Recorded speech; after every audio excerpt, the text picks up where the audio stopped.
back to KP's Kingdom, cooking with KP, and today a really nice dish. I'm going to show you how I make these turkey roulades with a garlic mushroom stuffing and wrapped in bacon. Alright, let's get on with it. We need to make up a bit of garlic butter.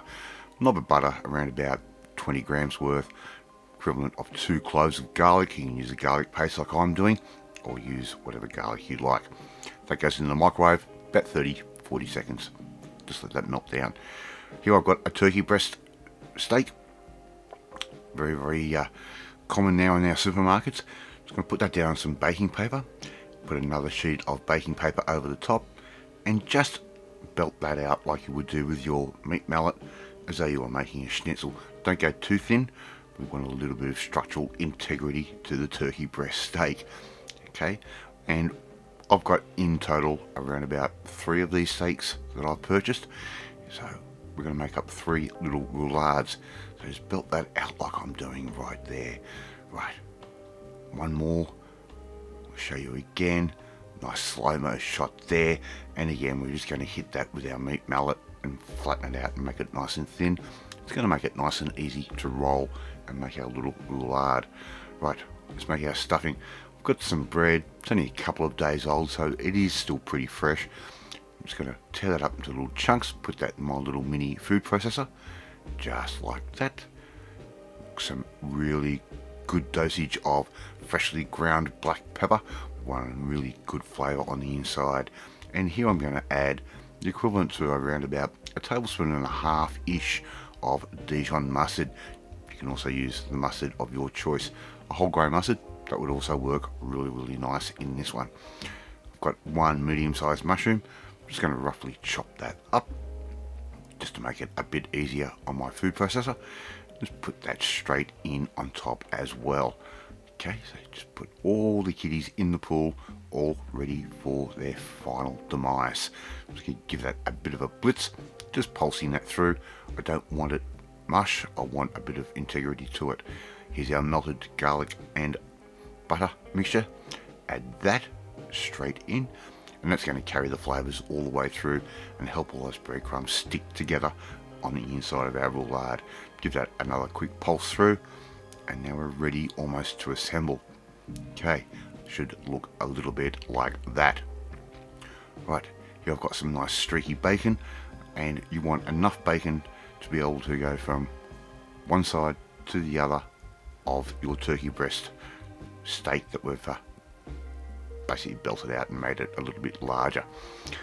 Put your stuffing down just like I'm doing right there. As you can see, that stuffing is holding together quite nicely. It does crumble a little bit, but it will actually combine when we're cooking this in the oven. Right, all we have to do is that. A little bit more. We don't want to be stingy on this. And if you put a little bit too much stuffing, don't worry, that bacon will encase that stuffing and keep it all under control. Use your baking paper like you would do a sushi mat, and we're going to roll this like we're just making a sushi. Very simple to do. Take your time, it will work out. Just make sure you pull the paper out from where it's getting wrapped around the other side. Just keep it going nicely. Right, I'm using a second-hand little foil tray that we've had from something else that we've bought from the supermarket. These are fantastic for this sort of deal. They're nice and small, they're light, they cook up quick. Add a little bit of oil to the bottom and put our turkey roulades in there. I ended up making 3, so I used 2 of these trays. One tray had 2 roulades in there, the other one had 1. I was a bit concerned about how the heat would be distributed on the one, and I came up with a fantastic idea. Here I've got a packet of microwave brown rice, and all I'm simply going to do is fill the sides of this one with the rice, and on the one with 2 we put it straight down the center and the sides. It's going to insulate that little beautiful tender piece of meat that we've got and all that bacon. That bacon fat is going to leach out into the rice and give you the most incredible flavour. Off it goes in the oven about 35 minutes, and take that out, serve the rice up. All we have to do now is put the roulade on top, just like that. And this is a really cool little meal that I just came up with. I'm going to serve that up with a little bit of pumpkin, a little bit of roast pumpkin, and there you go. Love to see you try and make this one at home. Thank you so much for watching this video. Really do appreciate it. If you like this video, hit that like button. It gives me confidence. It should make you feel warm and fuzzy too. Share this video with all your friends on all platforms of social media. Trying to get the name of KP's Kingdom out there. Hit that notifications bell. You'll be notified every time a new video goes up. More importantly, you want to see some recipes that I just invent on a whim, you need to come and join the family, my family. Hit that subscribe button. You'll never miss another one of my videos again. Alright, I've already eaten this turkey roulade. I know what it tastes like. Go make it for yourself and find out what it tastes like as well. I will catch you next time. Bye!